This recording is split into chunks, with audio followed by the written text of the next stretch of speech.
ballina flying in at the end of a period of about 4 or 5 days of rain, and the place is looking fairly wet from up here.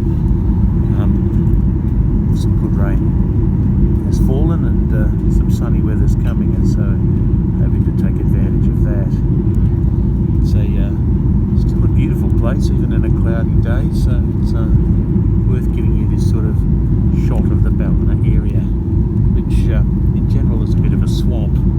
It's a bit of an explanation as to why you really don't grow macas too much up here. But we'll get back to the farm shortly and see how it's going at this time of year.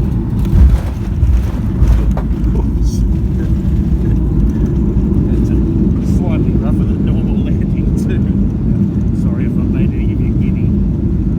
Let's take you to the farm. Well, now it's good to be back on dry land. Or is it? Here back at Nutkin Farm, I'm standing between block 2 on my right and block 3 on my left, and in between the two of them you see this grassed area, which, you know, under any other conditions could be planted full of trees. But when Nutkin Farm was designed, and when most farms are designed, what we tend to have is drainage that goes into the planning, and there's two kinds of drainage. One is a drainage channel like this, which actually goes all up the way into my neighbour's farm. In fact, comes all the way down here, and actually on the local maps it's marked as a creek. I've never seen it flowing except in very heavy rain, but that's a drainage channel that goes between two blocks of trees, and in general some water from the blocks will flow naturally into the drain. That eventually heads down to my creek down the bottom there, and then into a couple of silt traps before it reaches my dam. And you know, if you're doing your job properly, you won't have fertilizer flow or anything running off into the dam, because it'll all be trapped long before that. So that's one drainage method. The other drainage method, which we don't have here on Nutkin Farm, is what's called diversion drain. And these rows, which are planted on a little bit of a contour, you can see the slope roughly from where I'm filming. You can have along in between rows a diversion drain that runs in the same direction as the trees, and basically it's an embankment that catches water coming from further up the hill and diverting it off into one of the drainage channels like the one you see through the trees there. Now, why would you have a diversion drain? What's the point of that? Well, one of the main points is erosion. You don't want your topsoil rushing off into the nearest creek, not after you're spending so much money adding fertiliser and organic matter to it. So diversion drain basically stops the downward flow of water, and, you know, can retain a little bit of that water for use in the trees. That's one reason. The other reason is, you know, it can assist with things like ground cover, because ground cover can be affected by flowing water in that its roots can be disturbed, and, you know, you end up with a poor result in trying to get ground cover on your orchard. Those are, you know, and it obviously, you know, for the trees down from the embankment, they don't get so much fertiliser washing away. The fertiliser will tend to get rained into the ground rather than washed down the ground. So it's good for a nutrient trap. It's good for water retention. It's certainly good for erosion. And it's something I'm considering when looking at my row removal and replant scenario, that, you know, you can do it in the midst of, if you're removing 2 rows and then replacing it with 1 down the middle, you can perhaps also put in a diversion drain along the row. The design of the 80s and 90s, when this farm and many others like it were planted, they weren't perfect. They didn't have the tools that we have nowadays, and so we're coming up to the end of block 3 here, and you can see another drainage channel. Nice and grassy. You want a nice grassy drainage channel because the more ground cover there, obviously the less soil and things will run away on you. So that was part of the original farm design. But nature had a different idea.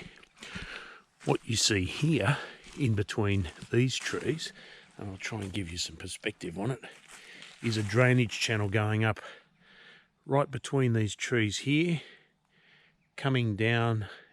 You can see some root exposure where I'm pointing the camera now, the odd rock, and then it goes out between the trees there and then enters the drainage channel. But because that's running between the trees and creating a bit of a depression on the ground, which is difficult to show on the camera, you can see that that's undesirable.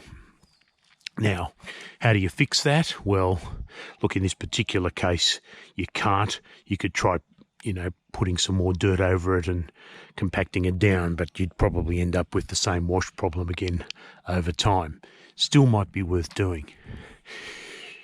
But what kind of tools are available to the modern macadamia farmer, someone who's either doing a redesign of their orchard or planting a new one?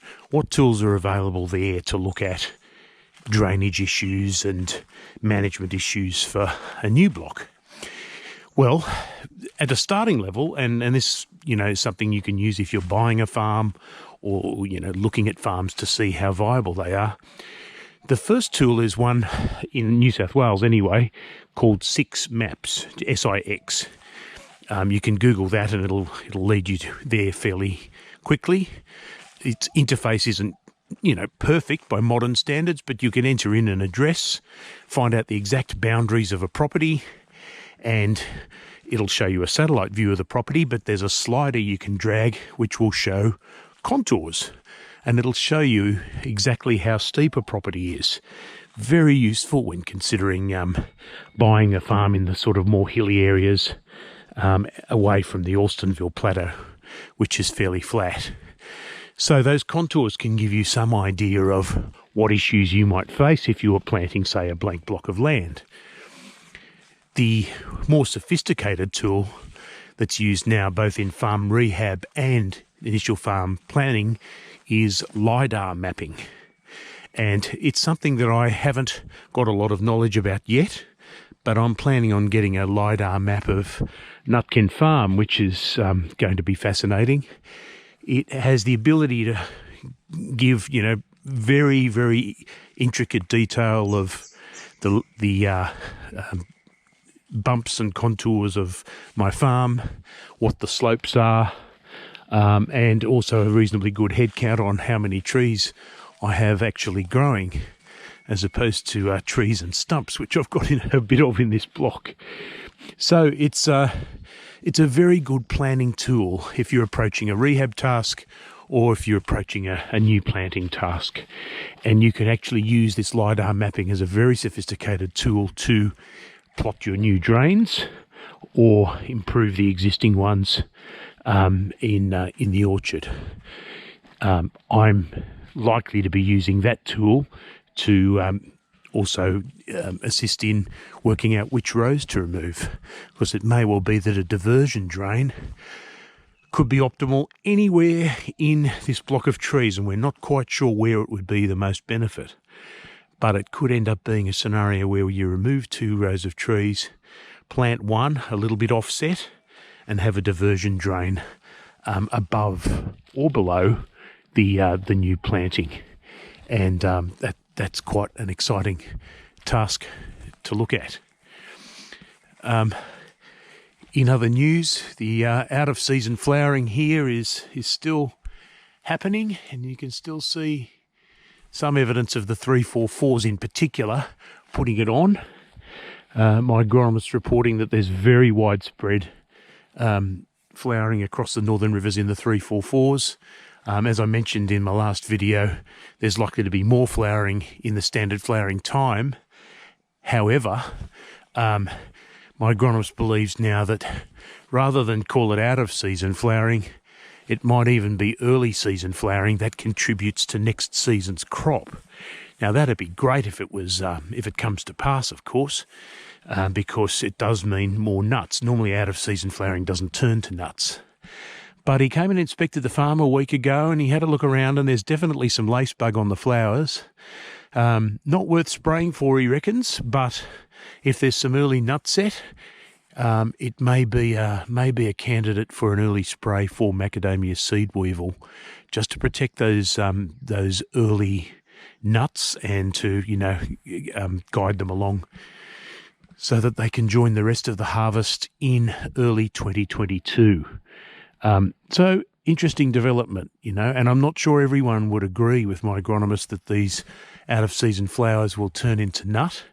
Certainly the last week of rain wouldn't have helped that flowering process because the flowers don't like rain. But if there's a chance it could turn into crop, well, that could be worth investing in.